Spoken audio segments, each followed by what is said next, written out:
신비한 교회용어 사전 비신자인 관우 작가가 궁금해한 오늘의 교회용어는요.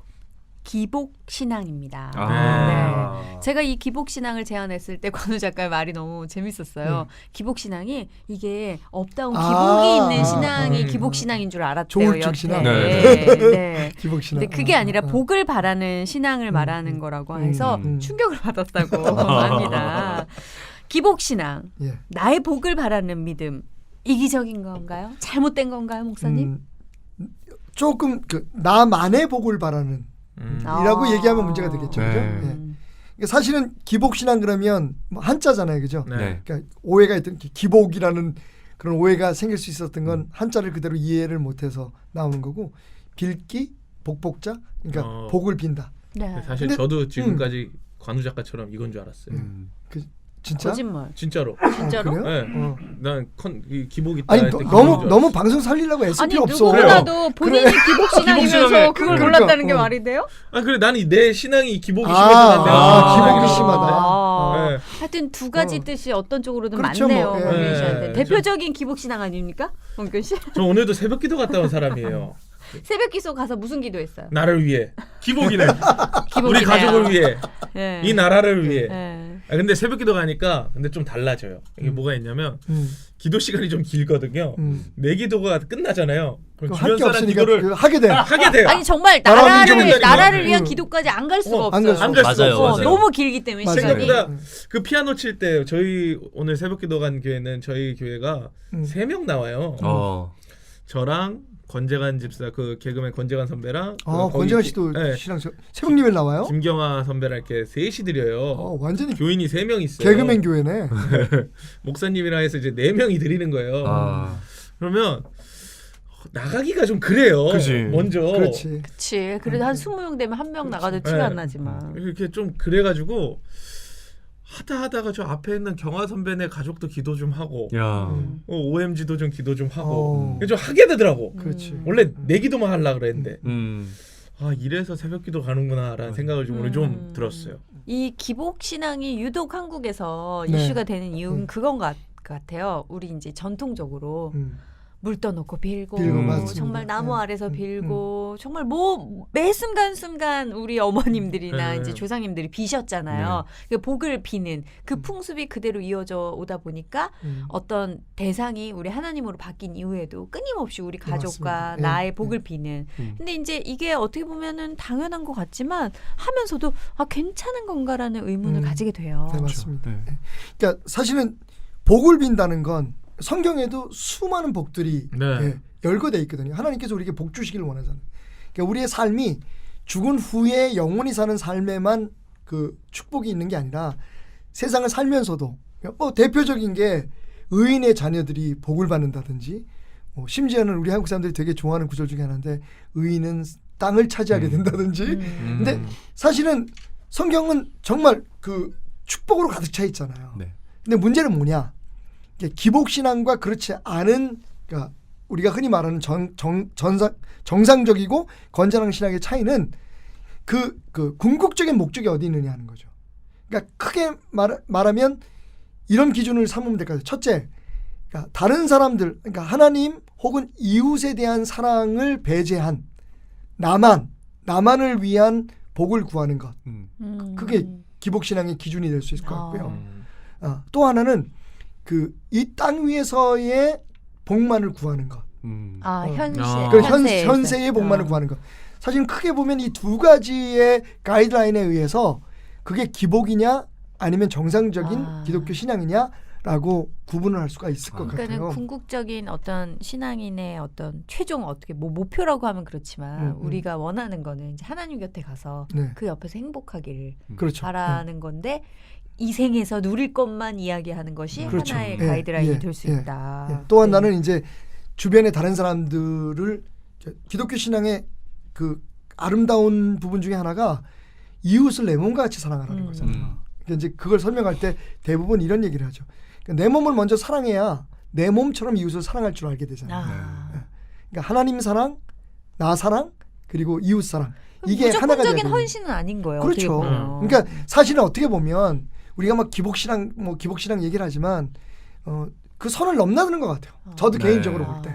그러니까 예를 들면 이런 거죠. 내가 잘 됐으면 좋겠어서 그걸 바라는 건 어떻게 보면은 순수한 마음에서 나 자신을 챙기고 이웃을 챙길 마음가짐이 되어 있다면 괜찮지만 그렇죠. 제가 꼬꾸라져야 내가 잘 되는데 범규 씨? 그렇죠. 그거는 아니라는 거야. 아 저는 누가 잘 되는 게 마음이 아플 뿐이지. 제만 잘 돼서 막 이런 거. 누가 제가 망했으면 좋겠다 이건 없어요. 그 마음은 아예 없어. 네. 나 몇 번 들었는데. 그걸 이렇게 것 바꿔봐요. 같은데? 똑같은 얘기인지 모르겠지만 내가 잘 돼서 내 주변의 다른 사람들을 잘 되게 해줄 수 있게 해달라고 하는 건 그건 참 좋은 기도인 것 같아요. 그죠? 그게 이제 성경에 나오는 축복의 그 내용들이거든요. 제가 성경에 나오는 축복 중에서 제일 뭐 좋아한다 그럴까? 제가 선호하는 축복이 뭐냐면 요셉에게 준 야곱의 아버지 야곱이 요셉에게 준 노래로도 나왔잖아요. 야곱의 축복. 너는 야곱의 축복. 너는 담장 넘어 그 뻗어가는 가지와 같이 될 것이라고 하는 그 말씀이 너무 좋은 것 같아요. 담장을 넘는다는 건 한계를 넘는다는 얘기도 되고, 그리고 우리가 평균을 넘는다는 얘기도 되잖아요.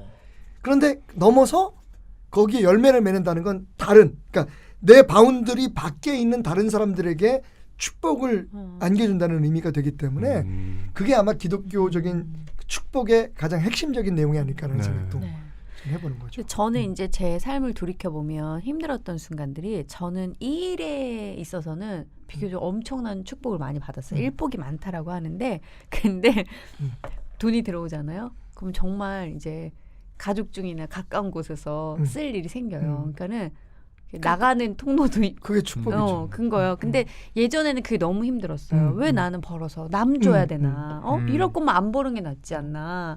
약간 그런 생각이 있었는데 어느 순간에는 이게 이제 약간 초월해서 그래요. 하나님 저를 통로로 쓰세요. 예? 그냥 부어주시고 다 쓸 수 있게 그냥 그러니까는 어느 순간 그거를 내려놓으니까 제가 오히려 좀 궁핍한 때가 오더라도 또 주시면 또 쓸 수 있겠지라는 그런 믿음이 생기니까 먼저 줄 수가 있겠더라고요. 다른 사람한테.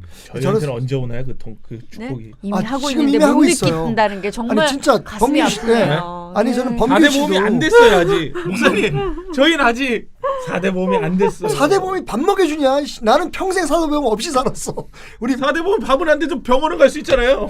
아니 그거는 되죠. 아니 저기 의료보험은 다 되잖아. 지역 의료보험. 지역 의료보험 되잖아요. 엄청 비싸요. 저도 이번에 올랐어요. 너 해주려면 난 또 내야 돼. 근데 생각해보세요. 우리 받았으면 조금만 나 더 이미 써봐요. 범규 씨, 우리 어렸을 때는 그 보험이라는 것 자체가 없었어. 그땐 진짜 생으로 모든 걸 다 냈어야 되기 때문에. 맞아. 그러니까 지금 우리가 이만큼 좋아진 상태에서 더 좋아지려고 하니까 불평이 있는 거지. 예전엔 진짜 저 그런 얘기 많이 듣고요. 그런 성도를 제가 보고 부둥켜 안고 운 적도 있어. 보면 지금 되게 우리가 많이 누리고 있거든요. 이렇게 기도하는 걸 저는 성도들한테 가끔 요구하는데 그러니까 우리가 넘쳐난다는 얘기 하잖아요. 넘쳐난다는 얘기는 내 잔이 채워져야 넘쳐나는 거거든. 맞아. 그러니까 사실은 기독교적인 축복은 그런 것 같아. 넘쳐나는 거. 그러니까 뭔가를 바라기 전에는 근데 또 감사가 그럼요. 충분해야 된다고 생각해요. 네. 지금 누리고 있는 것에 주어진 대한 거에 대해서. 기본적인 감사가 없으면 맞습니다. 사실 모든 관계에서도 그렇잖아요. 준 거에 대한 고마움이 없고 이렇게 또 계속 새로운 것들을 바라고 이러면 맞아요. 관계가 끊어지듯이. 아, 제가 그렇게 많이 말했나요? 제가 그렇게 많이 말했나요? 네, 관계가 끊어지듯이. 기복신앙과 연관해서요. 한국 교회에서만 볼 수 있는 어떤 기복적인 그런 장치들이 있어요. 네, 예를 있어요. 들어서 새해 말씀 보기. 예. 그다음에 뭐 천일기도. 네. 이게 어디 다른 종교에서 좀 들어온 것 같은 그런. 천일기도 천번제 뭐 이런 거. 아마 넌 천일기도는 처음 작정기도. 작정기도. 작정기도. 네. 일단 말씀 백일기도. 복기부터 얘기를 해볼까요? 저도 말씀 복기를 했던 적이 있는데 네. 마치 약간 그런 게 있잖아요. 그 말씀이 뭔가 나하고 매치가 안 되는 것 같으면 뭐 나 잘못 뽑았나 야, 이런 올해 생각이 우리가 다른 들고 건데 네. 왠지. 또 다시 뽑고 싶고 네. 다른 사람의 말씀을 뭐 부러워하게 네, 된다던가 그리고 그 말씀에만 또 의지한다는 게 또 어떻게 보면 우스운 일 같고 이걸 내 손으로 뽑는 게 뭐 의미가 있어? 근데 모든 것에 하나님이 뭐 임재하신다고 억지로 끼워 맞추는 거지만 뭘 뽑는 것 자체가 이거 약간 주술적인 거 아닌가? 예. 저는 뽑아서 또 지갑에 넣어놨어요. 약간 나도 옛날엔 붙여놓고 그랬어. 대박. 벽에. 지금도 지갑에 있어. 올해 뽑은 거. 그러니까 사실은 뭐 말씀 뽑기 자체가 많은 하나님 말씀 가운데서 내가 한 말씀 뽑는다는 의미는 참 좋은 건데 그리고 무슨 의도로 그게 시작되는지 알겠는데 이제는 조금 아까 말씀하신 것처럼 왜냐하면 이게 폴 틸리라는 사람이 뭐라고 얘기했냐면 종교는 문화의 옷을 입고 우리에게 다가온다라고 얘기를 해요. 그러니까 우리 민족의 머릿속에는 그게 있는 거야. 뽑기 문화가 뽑기 있어요. 문화. 세점 치고 그런 거 기억나? 세점 아세요? 알죠. 새가 뭐 해주는 거잖아. 새가 이렇게 뭐 돈을 주면 새가 이렇게 뭐를 종이 쪽지 하나 딱 뽑아. 맞아. 그럼 거기에 이제 무슨 보면 뭐 올해 어떨 동쪽에서 기인이 온다든지 뭐 이런 얘기가 있거든요. 뭐 중국의 폴춘 쿠키나 맞아. 그리고 뭐 그다음에 아직도 그 점집에 가면 이게 쌀로 이렇게 그렇죠. 한다면서요. 네. 예. 그러니까 여전히 우리한테는 그런 기반이 있기 때문에 문화적 기반이 있기 때문에 이게 오해를 살 수 있는 행위인 건 맞는 것 같아요. 오해 여지가 있죠. 그리고 솔직히 말하면 정말 말씀 뽑기를 하려면 거기에 성경에는 축복만 있는 게 아니거든요. 저주도 있고 네. 축복에는 좀 우리가 듣기 민망한 얘기들도 있잖아. 그런 걸 다 갖다 놓고 뽑아야지 진짜지 사실은. 생각해 좋은 보면. 것만 넣고 뽑으면. 그러니까 의도는 충분히 알겠지만 저는 저는 오래 뽑았는데 무슨 얘기인지 모르겠어요. 그러니까.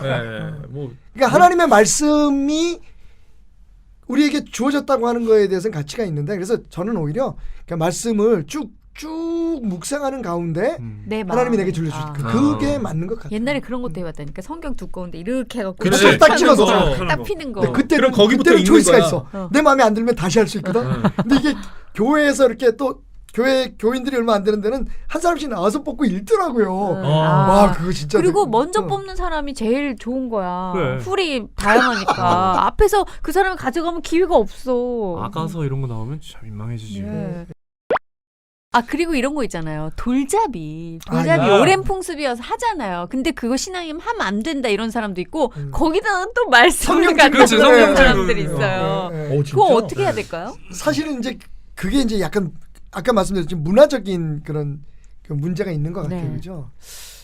저도 개인적으로 돌잡이는 별로 의미가 없다고 생각해요. 그냥 근데 이제 그걸 뭐 이렇게 심각하게 생각하는 사람은 재미로 그죠? 이벤트로 하는 한다면. 돌잡이 하니까 생각나는 게 요즘 사랑의 불시착? 네. 혹시 드라마. 현빈 나오는 드라마 보죠. 결방해가지고 승질이 많이 났어요. 현빈 씨 대역하는 친구가 제가 어렸을 때부터 키운 우리 교회 젊은 친구예요. 그래가지고 스턴트맨이라서 저는 드라마를 안 보는데 그래서 얘가 어떻게 하나 막 안쓰럽잖아요. 오토바이 타고 나가다 막 쓰러지고 위험한 총 부분이 맞고 그런 거 많아서. 다 하거든. 그래서 보게 됐는데 거기서 하나 또 건졌잖아요. 대사를 하는데 그 얘기를 하더라고. 손예진 씨가 돌잡이 할 때 다른 사람들은 뭐 쌀도 잡고 뭐 실도 잡고 그러잖아요. 근데 손예진 씨는 뭘 잡았냐면 아버지 손을 잡았대. 아버지가 회장님이시거든. 근데 그 대사가 나는 이 작가들이 진짜 대단한 것 같아. 관우 작가 당신 대단하십니다. 그런 말 한마디가 저는 그게 이제 신앙적으로 이해가 와닿는 거지. 아버지의 그러니까 우리는 우리는 얘기하니까 우리는 보통 뭐 하나님이 주신 무슨 축복 이걸 잡잖아요. 오늘 기복이 얘기니까 뭐 자녀 그거거든요. 근데 사실 제일 좋은 게 아빠 손 잡는 거잖아. 아빠 잡으면 다 잡는 거잖아. 근데 그 대사를 읽는 순간에 나도 모르게 아멘 소리가 나왔다니까.